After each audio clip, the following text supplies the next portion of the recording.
नमस्कार मंडळी, आज आपण पाहणार आहे मल्टीग्रेन डोसा आणि त्यासोबत खाल्ली जाणारी चटणी. ही चटणी साधीसुधी नसून किंवा नेहमीप्रमाणे जर तुम्ही कोकोनटची चटणी बनवत असाल तर ती चटणी न बनवता एकदा या पद्धतीची चटणी बनवून पहा.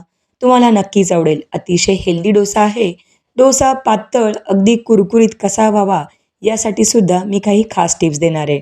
तुम्ही पाहू शकता अतिशय टेस्टी हा डोसा तयार होतो. अगदी हेल्दी आहे. तुम्ही जर डाएटर असाल तरी हा डोसा खाऊ शकता. इतका हा टेस्टी डोसा आहे. तर चला मग आता रेसिपी पाहूया. यासाठी लागणारं साहित्य आणि लिस्ट डिस्क्रिप्शन बॉक्समध्ये दिलेली आहे. एकदा डिटेल रेसिपीसाठी चॅनेलला व्हिजिट करा. आहेत घरात त्या डाळी वापरू शकता. चणा डाळ, मसूर डाळ, उडद डाळ आणि तुरीची डाळ प्रत्येकी पाववाटी. अर्धा कप आपण तांदूळ घेतलेत, थोडंसं त्यामध्ये मेथीदाणे टाकलेत आणि त्यानंतर डाळी स्वच्छ पाण्याने धुवून हे 6 ते 7 तासासाठी भिजत ठेवले आहेत. दुसऱ्या दिवशी त्या मिक्सरमध्ये वाटून घ्यायच्या, अगदी बारीक वाटून घ्यायचं या पद्धतीने आणि डोसाचं बॅटर रेडी.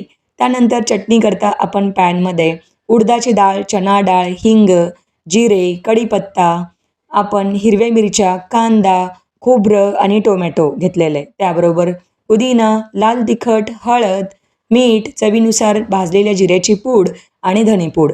सगळी जिन्नस व्यवस्थित परतून झाली की अर्धी वाटी पाणी टाकून चटणी शिजवून घ्या आणि मिक्सरमध्ये ग्राइंड करून घ्या.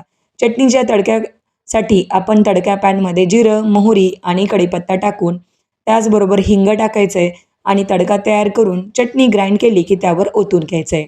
आता दुसऱ्या साईडला डोशाचा पॅन किंवा तवा गरम करायचा आणि गॅसची फ्लेम मिडियम टू लो ठेवायची आणि डोशाचं बॅटर अगदी अलगदपणे व्यवस्थित स्प्रेड करून कुरकुरीत मंद आचेवर हा डोसा भाजून घ्यायचा. तयार आहे मल्टीग्रेन डोसा त्यासोबतची चटणी.